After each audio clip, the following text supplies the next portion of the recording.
मुझे नहीं लगता कि दिल्ली की जनता केजरीवाल का स्वागत करेगी, क्योंकि ये केजरीवाल वो है जो झूठ बोलते हैं। जनता ने देख लिया उनको सत्ता की कुर्सी पर बिठा करके कि कितने झूठे वादे इन्होंने दिल्ली की जनता से किए कि यमुना साफ हो जाएगी। आप देखिए पूरे कार्यकाल में 0 सीवेज ट्रीटमेंट प्लांट इन्होंने लगाए हैं, और भारतीय जनता पार्टी के पास भी 15 साल ये जो थी डिपार्टमेंट था, लेकिन उन्होंने 0 सीवेज ट्रीटमेंट प्लांट लगाए हैं। शीला दीक्षित जी ने 7 सीवेज ट्रीटमेंट प्लांट लगाए थे। तो जनता ये देख रही है कि काम कौन कर रहा है। आज अमित शाह जी जाके कह रहे हैं कि जो लोग झूठ बोलते हैं आप उनको वोट मत दीजिए। तो झूठ तो नरेंद्र मोदी जी ने भी बोला था 15-15 लाख का। जब केंद्र में भरोसा नहीं तो राज्य में कैसा भरोसा। आप देखिए जनता वोटिंग कर चुकी है, और वोटिंग के बाद मुझे लगता है कि पूरा का पूरा लहर कांग्रेस का था, इसलिए इन्होंने बैरिकेडिंग्स लगा दी। बैरिकेडिंग्स लगाकर पुलिस प्रशासन ने रोकने की कोशिश की। जहां जहां इन्हें लग रहा था कि टक्कर है, त्रिकोणीय मुकाबला है, वहां वहां इन्होंने बैरिकेडिंग्स लगाकर पुलिस को रोक दिया, क्योंकि भारतीय जनता पार्टी के लोगों को ही वोट देने आगे जाने देंगे। कई जगहों पर जो है एग्जिट पोल से पहले मतलब झड़प देखने को मिला था, कई जगहों पर फर्जी वोटिंग को लेकर के भी मामला आया था।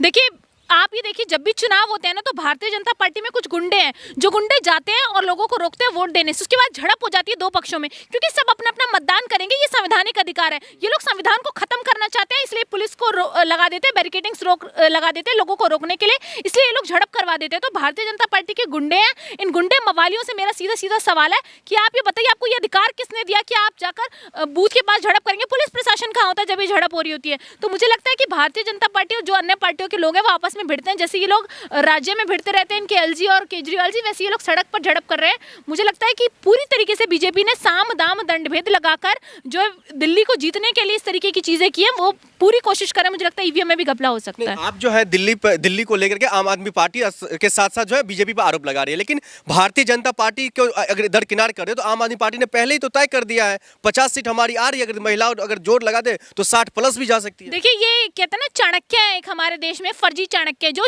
अपनी नीतियों को बताते हैं, जो चाणक्य भविष्यवाणी करता है। हम तो भविष्यवाणी कर नहीं सकते कि कितनी सीटें आएंगी, लेकिन चाणक्य भविष्यवाणी करता है। फर्जी चाणक्य जिनकी जो जनता की चलती है, जिन चाणक्य की चलती नहीं। दूसरा व्यक्ति है जो झूठ बोलता है। केजरीवाल जी झूठ बोलते हैं, उन्होंने झूठ कहा कि 50-60 का जो इन्होंने मामला बताया, तो एक झूठ बोलेगा एक भविष्यवाणी करेगा, दोनों फेल है, क्योंकि जनता ने तय कर लिया इस बार काम को वोट देंगे, और काम का अगला नाम कांग्रेस है। नहीं तो इस बार जनता ने किन किन मुद्दों पर आपको लग रहा है जो वोट दिया होगा? देखिए जनता ने सबसे पहले सफाई का मुद्दा देखा। देश के में जो जिस तरीके से बारिश होती है और पानी भर जाता है दिल्ली के अंदर, दिल्ली के इंफ्रास्ट्रक्चर को बढ़ाने का काम केजरीवाल ने नहीं किया। एक भी अस्पताल केजरीवाल ने नहीं बनाए। ये मोहल्ला क्लिनिक्स है, इसमें क्यों नहीं जाते? अरविंद केजरीवाल की पूरी फैमिली क्यों नहीं जाती उसमें इलाज कराने? केजरीवाल खुद क्यों नहीं जाते? इनके कैबिनेट के मिनिस्टर्स क्यों नहीं जाते? इनके मंत्री क्यों नहीं जाते? मुझे लगता है कि केजरीवाल जी फर्जी हैं, ये झूठे वादे झूठी बातें करते हैं मन से। इनके बच्चे क्यों नहीं जाते सरकारी स्कूल में पढ़ने? अपने बच्चों को तो आप लंदन भेजिएगा, पेरिस भेजिएगा। सारे नेताओं का यही हाल है, बीजेपी का हो चाहे वो आम आदमी पार्टी का हो, बाहर भेज देते हैं, लेकिन फिर दावे करते हैं मोहल्ला क्लिनिक का, फिर दावे करते हैं कि हमने अच्छी सड़कें बना दी।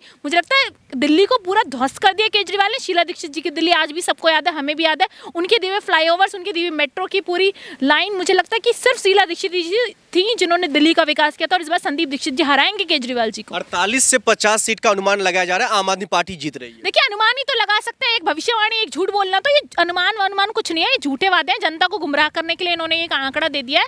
मुझे लगता है कि सत्ता से जा रहे हैं केजरीवाल जी, क्योंकि दूर दूर तक इनकी कोई लहर नहीं है। जनता इनसे परेशान है और इस बार इनको सत्ता से हटाने का काम कर रही है। आप लोगों को भरोसा क्यों नहीं हो रहा है एग्जिट पोल पर? देखिए एग्जिट पोल पे हमें वैसे भी भरोसा नहीं है, क्योंकि इनके एग्जिट पोल्स ने कई बार दिखाया हरियाणा में कांग्रेस की सरकार बन रही है। क्या हुआ? नहीं बनी ना, क्योंकि इन्होंने पूरे सिस्टम को फिट कर रखा है। मुझे लगता है कि एग्जिट पोल्स पर भरोसा नहीं करना, हमें किसी ओपिनियन पोल पे भरोसा नहीं करना, हमें देश की जनता पर भरोसा है, हमें ईवीएम पे भी भरोसा नहीं, हमें बैलेट पेपर पे भरोसा है। जनता जिस दिन बैलेट पेपर से चुनाव करवा देगी उस दिन हम मान जाएंगे कि हाँ हम हारे हैं।